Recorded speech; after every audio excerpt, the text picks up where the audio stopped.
The evolution of the human. Humans as we know them, the Homo sapien, the wise man, likely began in the African Savannah, near Kenya and Ethiopia, about 300,000 years ago. Did the human evolve, or was it created? South of the equator at a place called Taung, the anatomist Raymond Dart in 1924 found a human-like skull. It is from a child, 5 to 6 years old. Radiocarbon dating estimated the age of the fossilized remains to be more than 2 million years old. It has two important features. One is that the foramen magnum, that is, the hole in the skull that the spinal cord comes up through to the brain, is upright, so this child held its head up, like modern man and not like a monkey or an ape. 2. The teeth are not canine like an ape's, however they are square and small and made for foraging. This is Australopithecus. It means southern ape. There are 6 or 7 essentially distinct archaeological skulls found, which we can identify as stages in the evolution towards Homo sapien. Beginning 50 million years ago was a small tree-dwelling creature, a lemur. This is a creature that hung its head. It ate insects as well as fruits, and it has more than the 32 teeth that man and most primates now have. It has fingernails, not claws. It has a thumb that can be partially opposed. The snout is short, the eyes are large and widely spaced. The sense of smell has been favored for the sense of vision. The lemur's eyes have begun to move to the front and to give some stereoscopic vision. The next creature on the main line, 30 million years ago, was the fossil skull found in Egypt and named Egyptopithecus. It has a shorter snout than the lemur, the teeth are ape-like, and it is larger, yet still lives in the trees. But from now on the ancestors of the apes and humans spent part of their time on the ground. 20 million years ago came the Dryopithecus. The brain is markedly larger, the eyes are now fully forward in stereoscopic vision. Then we have Ramapithecus, found in Kenya and in India. It is 14 million years old. The teeth are level and more human. The great canines of the anthropoid apes are gone, the face is much flatter. 5 million years ago, we come closer to the relatives of man. Australopithecus broke the ancient primate habit of vegetarianism and changes from a vegetarian to an omnivorous diet. This ancestor of ours measures 4 feet high, stands upright and erect, walking, and with a larger brain weighing between ½ kilogram.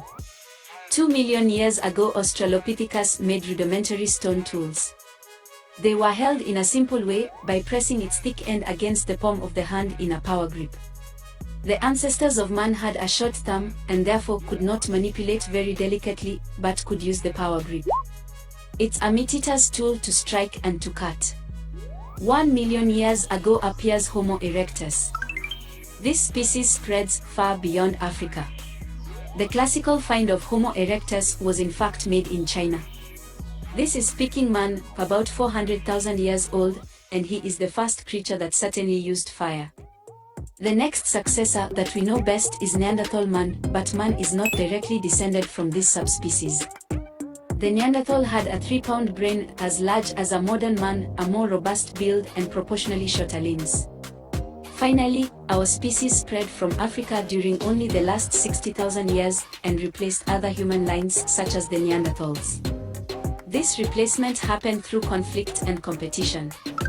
Interbreeding also occurred between Neanderthals and modern humans.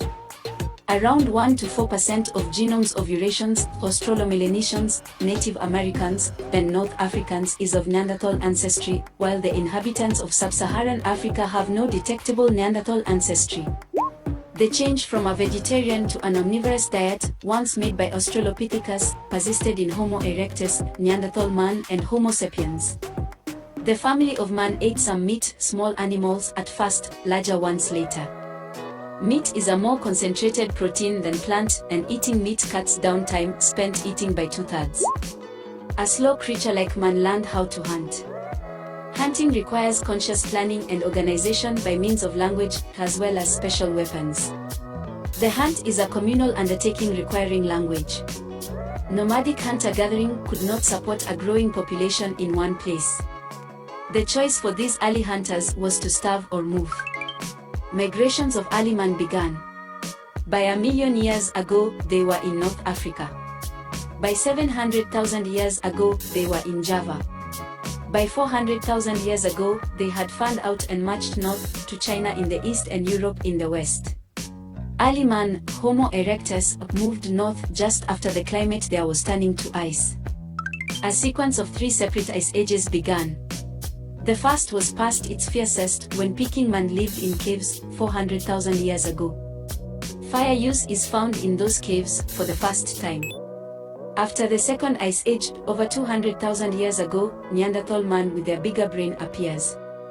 Within the last 100 or even 50,000 years, more elaborate tools like the spear thrower, the fully barbed harpoon, and the flint master tools that were needed to make the hunting tools appear.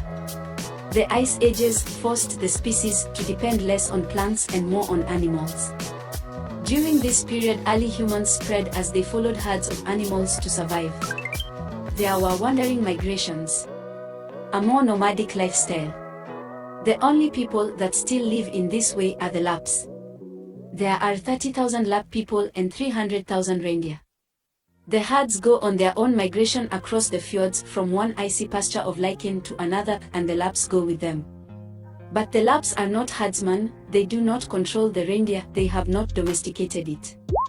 They move where the herds move. They make some males manageable as draft animals by castrating them. The Lapps are entirely dependent on the reindeer. They eat the meat, a pound a head each every day, they use the sinews and fur and hides and bones, they drink the milk, they even use the antlers. Homo sapiens spread so fast over the world from Africa. Some biological differences do exist between groups of humans. Man began with a dark skin, the sunlight makes vitamin D in the skin, and if he had been white in Africa, it would make too much. But in the north, man needs to let in all the sunlight there is to make enough vitamin D, and natural selection therefore favored those with whiter skins. Man survived the ice ages by the master invention of all, a fire. Clear evidence of the habitual use of fire comes from caves in Israel dating back between 400,000 and 300,000 years ago, and show indications of roasting meat. The use of flints to start fire may have occurred as far back as 400,000 years ago, but concrete evidence only comes from as recently as 40,000 years ago. The third stage, in which humans began to use and control fire on a regular and widespread basis, started only 7,000 years ago. Starting to emerge 30,000 years ago are the cave paintings. We find in caves like Altamira located in Spain, the images of the hunted prey. Paintings of animals and man were shown, the predator and prey. Man discovered art and could portray his imagination upon the world. He saw the prey as he would have to face him, he saw the running deer, he saw the turning bow.